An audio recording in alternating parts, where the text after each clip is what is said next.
तो बुडायला लागतो.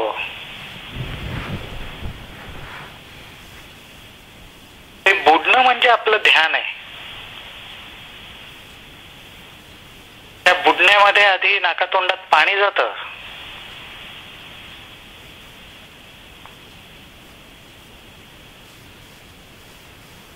एखाद वेळेस आपला नाकातोंडामध्ये पाणी जायचा काळवेळ जास्त असावा.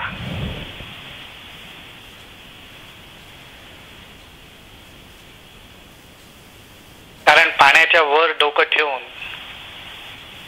एखाद वेळेस विषयांचा आनंद घेण्याची वृत्ती जास्त असावी. मग नाकातोंडामध्ये पाणी जास्त जाणारच.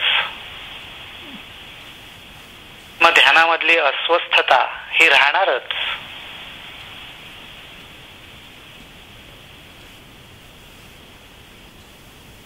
कारण माऊली म्हणतात तसं, त्या बेडकाला तो सर्प गिळत असतो. काळाच्या मृत्यूच्या तोंडामध्ये तो बेडूक इंचांनी शिरत असतो. तेवढ्यात त्याला बाहेर उडणारी माशी दिसते आणि त्या क्षणी सुद्धा तो पटकन जीभ बाहेर फेकून त्या माशीला पकडतो आणि तिथं तो विसरतो की तो स्वतः काळाच्या मुखात चाललेला आहे. तिथं तो विसरतो की काही क्षणात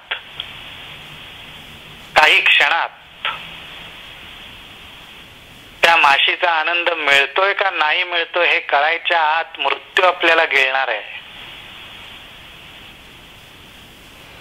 एवढा विषयांचा जोर असतो.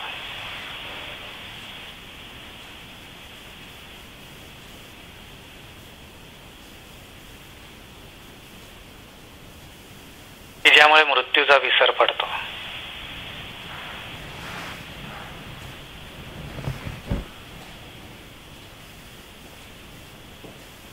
एक प्रकारे ते चांगलं आहे.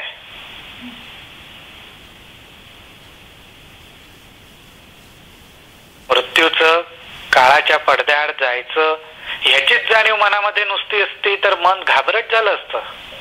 मन सतत भित्र झालं असतं. आसक्तीमध्ये ताकद आहे. इच्छेमध्ये विषयांमध्ये तीव्रता आहे, ओढ आहे. ती इतकी आहे की काळाच्या पडद्यावर आपण जाणार आहोत याचा विसर पाडू शकतं. एवढी ओढ आहे त्याच्यात, एवढं सामर्थ्य आहे त्याच्यात.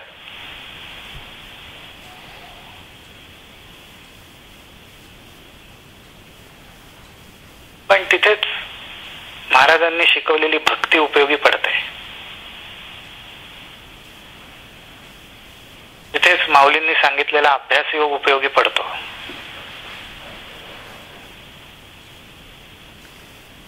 भक्ती ही एकच अशी गोष्ट आहे, हातपाय मारा नाहीतर मारू नका. नाकातोंडात पाणी जाओ नाहीतर बुडो, तरी तरुणच जातो.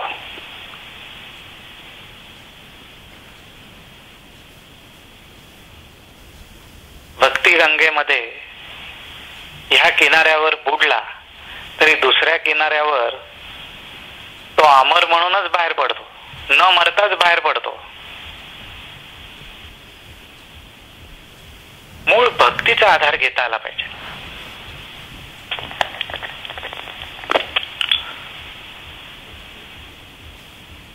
पण मग हा भक्तीचा आधार घ्यायचा म्हणजे करणार काय आपण?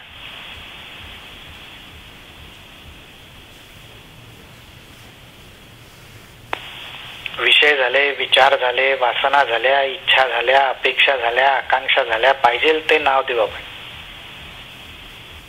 अखंड नृत्य चालूच आहे.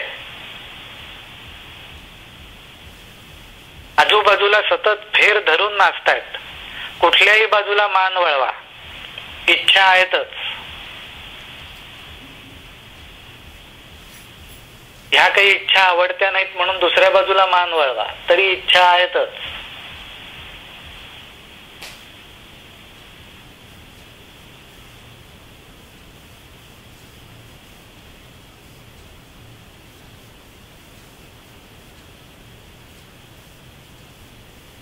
आपण काही वेळा म्हणतो की तशी आमची माझी काही अपेक्षा नसते, पण तशी काही नसते ही अपेक्षा राहिलीच मनात.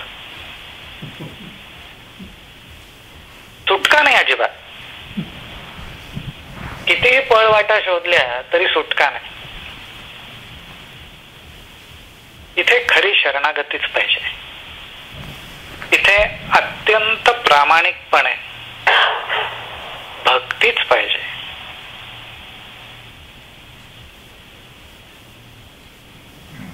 मग तो विषय असो, ती वासना असो, तो विचार असो, तो भाव असो, अपेक्षा असो, महत्वाकांक्षा असो, काही असो,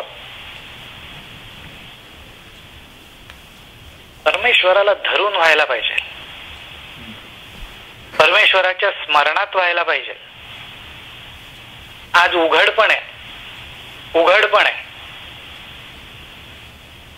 अत्यंत उघडपणे श्रीकृष्ण म्हणतात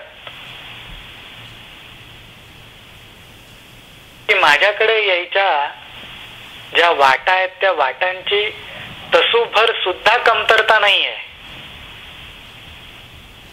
एकच एक वाट आहे, एकच एक मार्ग आहे, एकच एक धर्म आहे.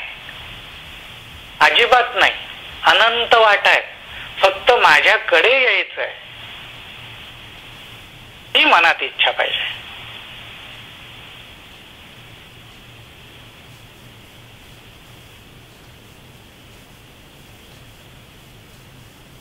आणि ही मनात इच्छा निर्माण होणं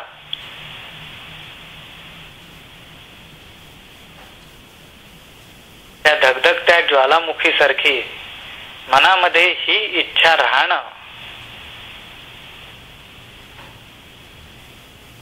आणि ही इच्छा जागृत करणं हे काम संत आणि नामस्मरण सतत करत असतात.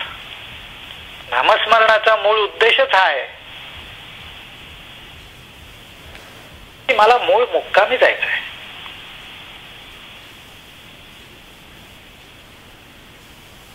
मला क्षुद्र तरंग, लहान लाट, मोठी लाट, प्रचंड मोठी लाट, महाप्रचंड मोठी लाट, पण शेवटी लाटच. कवटाळायला गेलं, हातात घ्यायला गेलं की येतं काय? पाणी. उरतं काय? पाणी. मग माझं त्या मूळ पाण्याशी जे नातं आहे ते मला समजलं पाहिजे.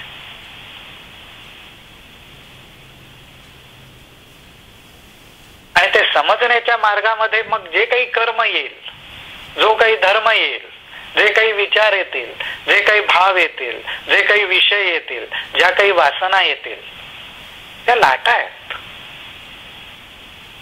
ते तरंग आहेत. आत्ता उमटलाय, नंतर नाहीसा होणार आहे. आत्ता विषयाचा आनंद घेतला, दुसऱ्या क्षणी दुसऱ्या विषयाकडे माझी दृष्टी जाणार आहे.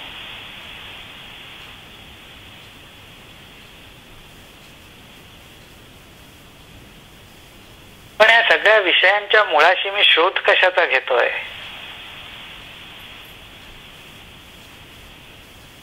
तो आनंद मला सापडतोय का? ते समाधान माझ्या मनामध्ये राहतंय का?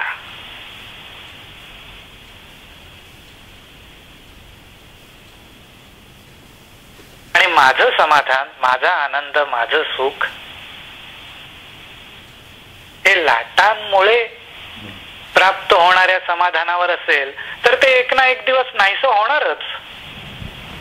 त्याचं दुःख करणं मूर्खपणा आहे. त्याचा शोक करणं अज्ञानाचं लक्षण आहे. काल सकाळी मी छान लाट पाहिली होती, आता उद्या सकाळी पण जाऊन बघते. दिसणं शक्य आहे का? ज्या क्षणी त्या लाटेचा आनंद घेतोय तो क्षण आपला. आणि तो आनंद म्हणजेच परमेश्वर आहे. ह्या भावनेनी, ह्या जाणीवेनी आपलं असणं हे खरंच ज्ञान. आणि अशा रीतीने आपण प्रत्येक क्षणामध्ये, प्रत्येक प्रसंगामध्ये, प्रत्येक आपल्या असण्यामध्ये परमेश्वराचं स्मरण ठेवणं ह्यालाच एकनाथ महाराज म्हणतात, आठवते ब्रह्म नाठवतो भवभ्रम. नाठवतो भवभ्रम कशासाठी म्हटलंय? कारण त्याची कितीही आठवण ठेवली तरी दुसऱ्या क्षणी ते नाहीसं होणार. परवाचा छान गेलेला दिवस आज आणता येत नाही.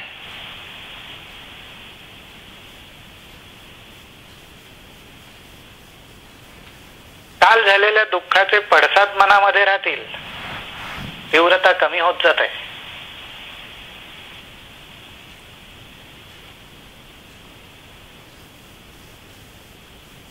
दुःख मनामध्ये राहतं, शोक मनामध्ये राहतो. प्रगट होणं आपल्या हातामध्ये नसतं. आनंदाचा अनुभव, संतोष झाल्याचं स्मरण चित्तामध्ये असतं, पण तो तरंग परत तसाच्या तसा उमटवता येत नाही आपल्याला. त्या फक्त स्मृती असतात. परत कधीतरी त्याला स्पर्श करेल असं वारं, अशी एखादी वाऱ्याची झुळूक, अशी एखादी भावनेची झुळूक मनाला स्पर्श करते, तेव्हा परत तो आनंद होतो, तेव्हा परत तो शोक होतो.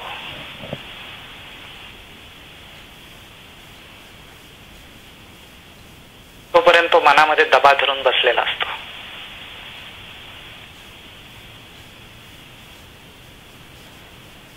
नामस्मरणामुळे होतं काय, तर हा जो अथांग डोह आहे त्याच्या खोल खोल मुळाशी आपण जायला लागतो. आणि जितकं खोल, जितकं आत शिरावं, तितकी निरळ शांतता. काही चलबिचल नाही, फक्त असण्याची जाणीव, फक्त आहेपणाची भावना.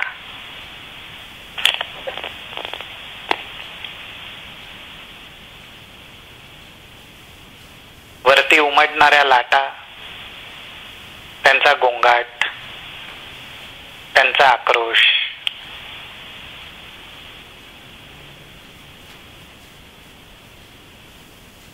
त्याचा काही स्पर्श नाही. वारं वाहत आहे, एका दिशेहून दुसऱ्या दिशेकडे जात आहे. लाटा पण आपल्या चेहरामोहरा बदलतात, एकसारखा राहत नाही. मग या मनातल्या विचारांवर, मनातल्या कल्पनांवर खऱ्या सुखासाठी, खऱ्या समाधानासाठी किती अवलंबून राहायचं आपण.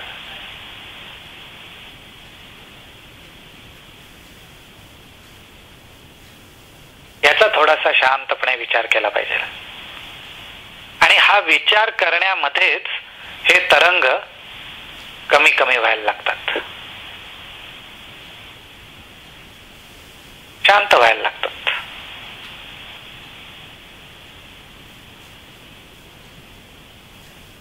अरे हा तरंग खोटा आहे, तात्पुरता आहे,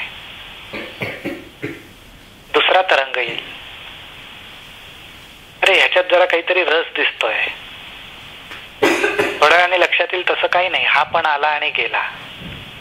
तिसरा त्याच्यापेक्षा जरा चांगला आला, फार काळ राहिला, म्हणजे हे काहीतरी खरं आहे, याच्यात काहीतरी तथ्य आहे.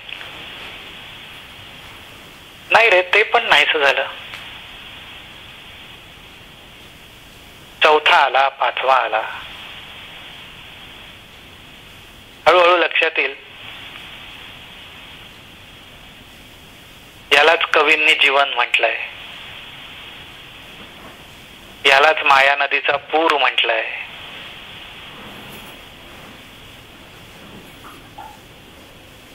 आपणच प्रयत्न करत राहिलो की आता आनंदी होईल, आता समाधानी होईल, आता काळजी मुक्त होईल,